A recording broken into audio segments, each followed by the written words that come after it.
All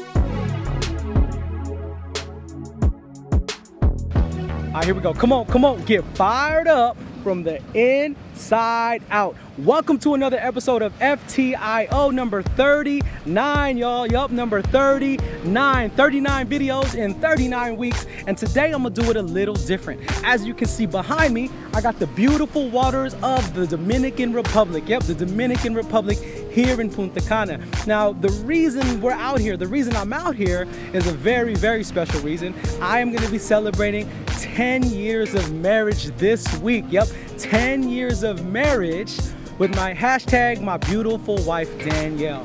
Now, when I think about our journey and I think about everything that we've been through in the last 10 years, I always joke around and I tell people, man, it feels like 100 years.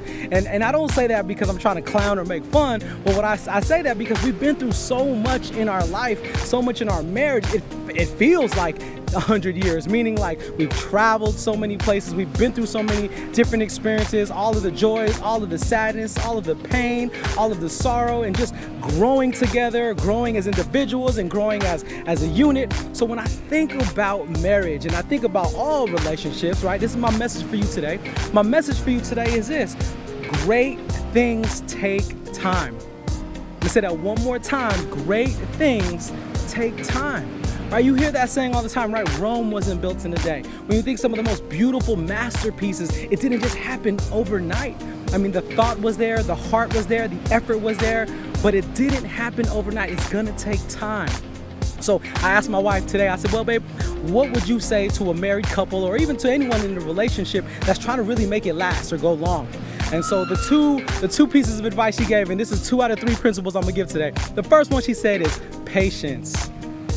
In order to really grow with someone and learn about them, we have to have patience, because it is a learning process. Because even though you're married and even though we said I do, 2 became 1, the fact is we're still growing, and sometimes the way we grow in the directions we go, we're not ready for it. Sometimes it comes as a shock. So patience was the first thing she said. The second thing she said was communication.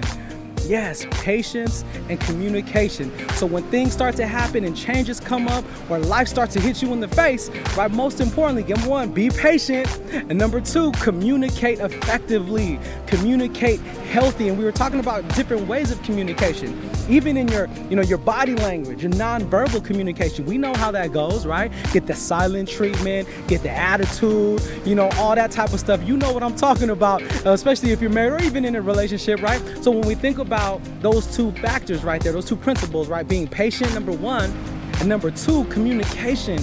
Being able to communicate healthily, so that so it's not that you're not talking about how you feel. It's not that you can't share what's going on, but share it in a way that's gonna help the other person understand you a little bit better. And believe me, in the last 10 years, Danielle and I have improved our communication over time, because I'm still growing as an individual, she's still growing as an individual, and we're both growing together, right? Growing together as one, because that was the commitment that we made to each other 10 years ago, right? So patience, commitment, and the third one I wanted to add today, was this: faith. Yep, faith. Now, there's a couple different ways I'm gonna flip this, right? So faith obviously can be faith in a higher being, a higher power, right? For us, it's God, right? Having faith in God, because sometimes when we're alone, or sometimes, we need someone to lean on, like God is the person that we know we can go to in our prayers, right? Go into in the scriptures, we'll spend time with Him in that way. But most importantly, right, think about God as being in the center of our relationship. Not like on the side or in the front or in behind. I'm talking about we try to keep God and our faith in the center of our relationship, so we're always sharing faith together. we're sharing faith together. So in that spiritual aspect, in that faith, in that type of way, that's one way I look at faith, is having your faith in your God and knowing that when things get tough, you're going to have a God, or you're going to have a belief that's going to take you through and get you through, and it's going to give you the patience, give you the communication skills that you need to get through.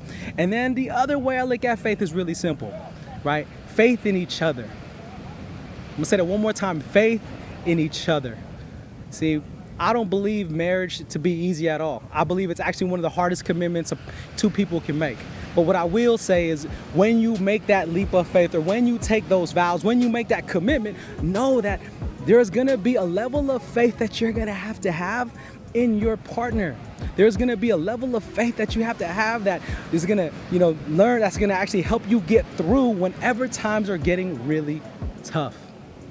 So with that being said, patience, communication, and faith are the 3 ingredients to a recipe to an awesome 10 years of marriage for us anyways. So I pray that whatever relationship you're going through, you can actually apply those principles. But remember, it doesn't happen until you start to realize with your realize. And your boy is out of here. Thank you again for taking the time to check this video out. Your boy is out of here.